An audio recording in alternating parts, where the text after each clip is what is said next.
Le Christ est ressuscité. Il est vraiment ressuscité. Frères et sœurs, bien-aimés, l'Esprit Saint répandu aujourd'hui sur l'Église en prière avec Marie et sur le monde entier pour lequel elle supplie, l'Esprit Saint n'a et n'aura de cesse de faire briller dans nos cœurs et dans notre intelligence la splendeur, l'indescriptible beauté du Seigneur Jésus. L'Esprit Saint brûle en effet du désir de nous faire rencontrer, de nous faire connaître Jésus et son amour qui surpasse absolument tout. Écoutez, « Lui me glorifiera », dit le Christ aux apôtres. « Quand viendra le défenseur, il rendra témoignage en ma faveur. » Donc, l'Esprit Saint vient nous faire savoir quelle est la bonté du Seigneur Jésus, quels sont les charmes dont il est rempli, quelle est sa force, sa douceur, son humilité. L'Esprit Saint, le défenseur du Christ, nous rappelle combien chacun de ses gestes, chacune de ses paroles, les paroles du Christ sont justes, sont vraies, combien chacune est parfaite. Et la splendeur de la divinité de Jésus, le défenseur, nous en donne la certitude, la foi. C'est déjà beaucoup, n'est-ce pas? C'est déjà beaucoup, mais ce n'est pas tout.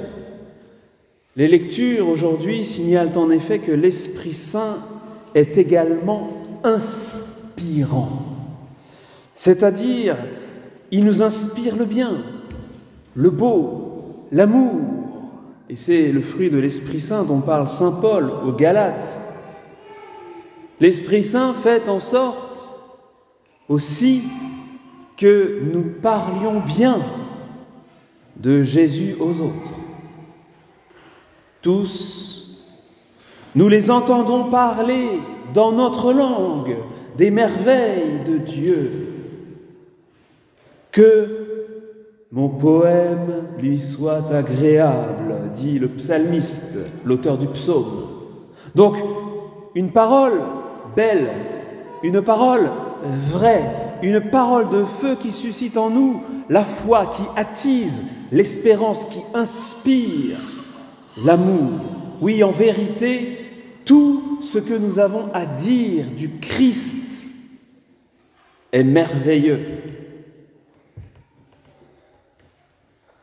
Depuis son incarnation jusqu'à l'effusion de l'Esprit Saint aujourd'hui, en passant par tout ce que nous avons vécu ces dernières semaines, la Semaine Sainte, le mystère pascal et l'Ascension, tout est extraordinaire.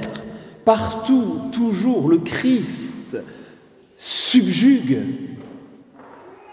Son amour est éclatant et son humanité et sa divinité sont d'une beauté sans pareille. Et quand viendra le défenseur, l'Esprit Saint parlera en faveur de tout cela, en faveur de Jésus, et vous aussi, vous allez rendre témoignage, dit le Seigneur Jésus. Nos jeunes pèlerins qui se sont rendus récemment aux sources de la France chrétienne et au Puy du Fou, n'est-ce pas, l'ont bien vu. Celles et ceux que l'Esprit Saint inspire réalisent et disent des choses belles qui dépassent largement leur capacité naturelle et qui ont un impact qui dure des siècles. D'âge en âge, le Sacré-Cœur de Jésus inspire, le Sacré-Cœur de Jésus réveille le cœur des saints, des saintes qui s'avèrent être les grands et véritables héros de notre histoire, n'est-ce pas? Ils sèment, pour ainsi dire, la beauté de Dieu dans toutes nos contrées. Nous autres, qui sommes plus âgés, nous savons depuis longtemps que l'Église, à la suite des apôtres, est témoin des merveilles de Dieu et qu'en dépit du péché, des misères de ses membres, habités, poussés par l'Esprit Saint, la beauté et la charité ont fleuri sur son passage. À l'opposé du Puy du Fou, vous avez, par exemple, l'Eurovision cette année. Des trucs du genre. Et d'autres pires encore que vous savez. Non seulement la nullité, mais la laideur, l'obscénité, le mal. Une illustration de plus de la déchéance spirituelle et culturelle de l'Occident et même au-delà de ce grand monde qui ne vit plus de l'esprit de Pentecôte.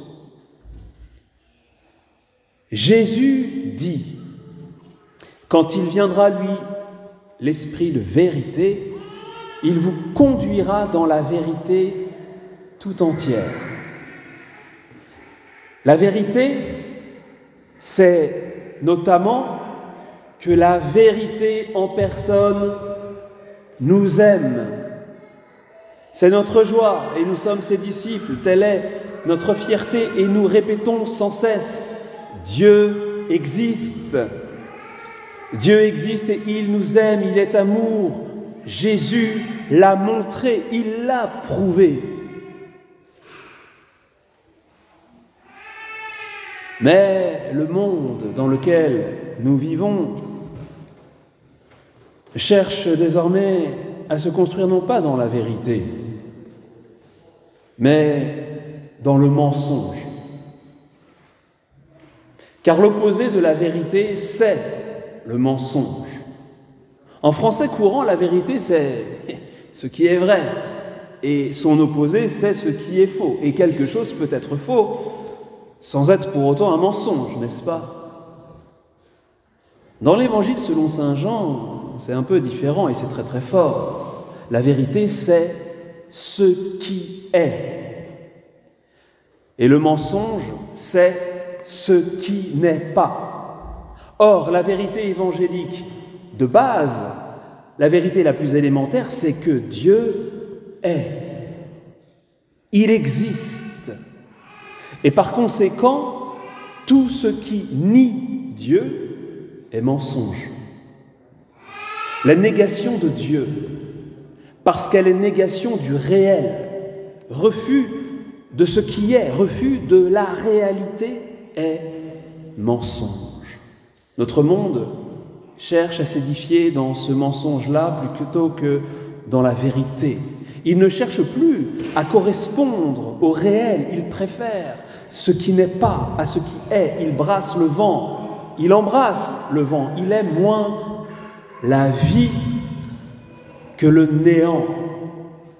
Car ce qui n'est pas s'appelle mensonge ou néant. Et le néant n'a rien à voir avec la vie, d'où cette impression de déchéance et d'effondrement qui nous horrifie parfois, souvent. Le mensonge suprême, c'est de dire « il n'y a pas de Dieu ».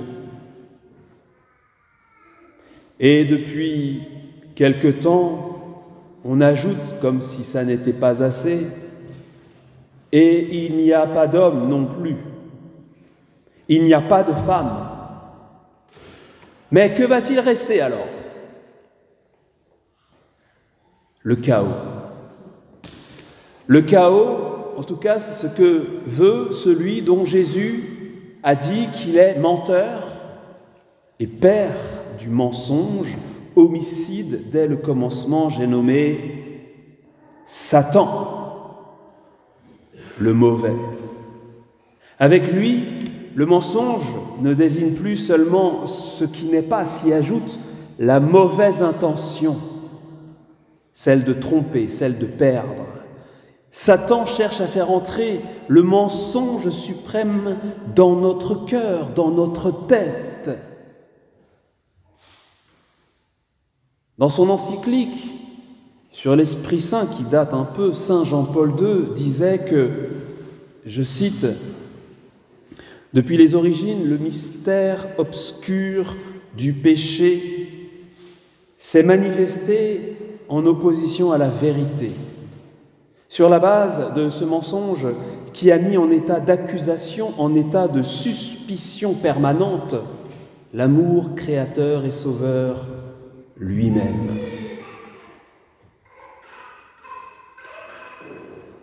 Alors je lis dans vos pensées, plusieurs se disent « Eh bien bonjour l'ambiance, qu'est-ce qu'on va devenir ? Tout est donc foutu ?» Non, pas du tout. Pas du tout, car aujourd'hui vient le défenseur que Jésus nous envoie d'auprès du Père. L'Esprit de vérité vient rendre témoignage. Il vient dénoncer, démasquer, débusquer le mensonge et attester que Dieu est. Il vient nous rappeler que nous ne devons pas vivre comme si Dieu n'existait pas, car on peut bien croire qu'il existe en effet, mais vivre comme s'il n'y avait pas de Dieu.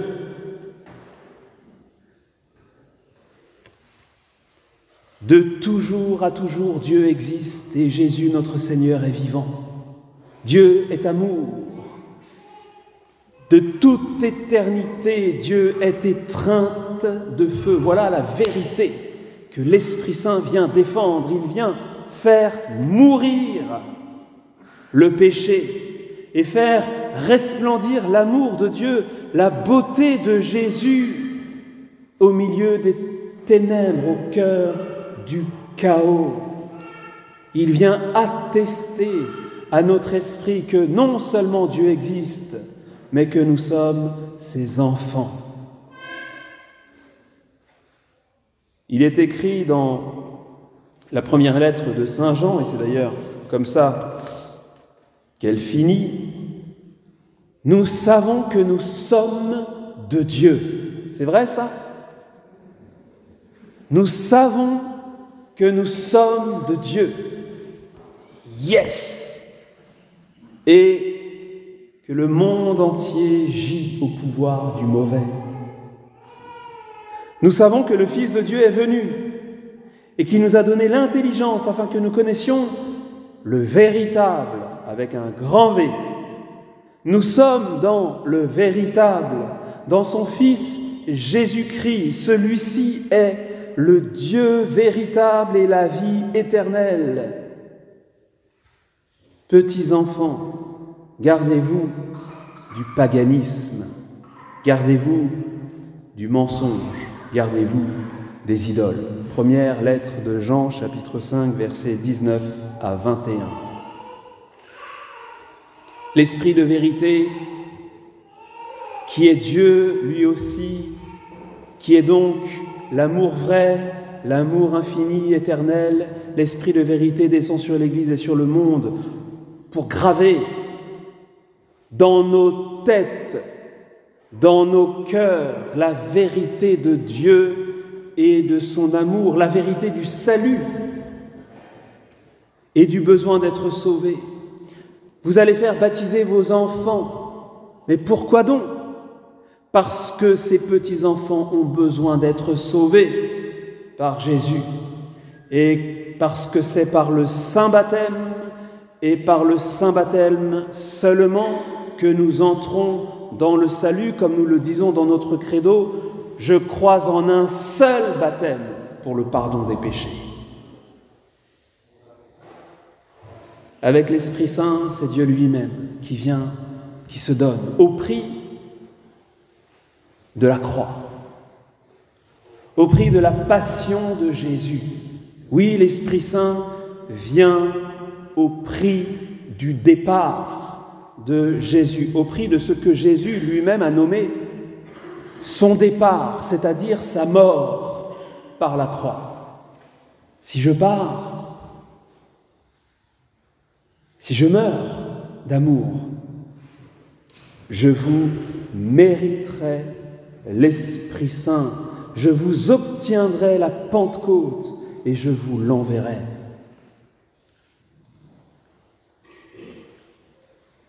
De cette croix du Seigneur, nous ne rougirons jamais, car le sacrement de confirmation qu'un certain nombre de nos frères et sœurs vont recevoir aujourd'hui à Saint-Maximin, la confirmation que nous avons reçue nous donne l'effusion plénière de l'Esprit Saint comme elle fut donnée jadis aux apôtres le jour de la Pentecôte. La même dose. La confirmation nous accorde une force spéciale. Ah, j'aime beaucoup ça. J'aime bien me dire que je suis entré dans les forces spéciales du Seigneur. Une force spéciale pour répandre et défendre la foi par la parole, par l'action, en vrai témoin du Christ. Une force spéciale pour proclamer vaillamment le nom de Jésus et le nom de Marie sans jamais éprouver de honte à l'égard de la croix. Ah, les jeunes, vous en verrez, vous en entendrez. Moi, je suis chrétienne. Oh, t'es chrétienne, tu vas à l'église. Oh, la honte! Non, pas du tout. Jésus n'est pas la honte, il est mon salut, il est ma gloire, il est l'amour infini. Va te faire voir. Non, il ne faut pas dire ça. La première partie, oui. À la fin, trouvez autre chose. Récemment, je finis avec ça. Récemment, le cardinal africain Robert Sarah, un grand homme d'église, un saint homme de Dieu, a dit aux évêques du Cameroun que de nombreux prélats occidentaux sont tétanisés à l'idée de s'opposer au monde. Vous comprenez bien, tétanisés à l'idée de s'opposer aux mensonges présents dans le monde, pas aux personnes, mais à ce qui est mal dans le monde, oui. De nombreux prélats occidentaux sont tétanisés à l'idée de s'opposer au monde. Ils rêvent d'être aimés. Ils ont perdu le souci d'être un signe. Peut-être une trop grande richesse matérielle entraîne-t-elle une compromission avec les affaires du monde.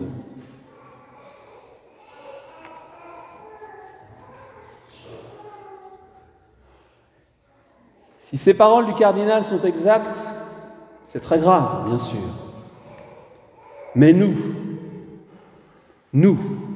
vous, chers parents, nous ne serons jamais des catholiques tétanisés. Qu'avons-nous donc à faire de l'approbation de ceux qui, de toute manière, déconstruisent? Nous ne serons jamais des lâches, car Jésus mérite autre chose de notre part.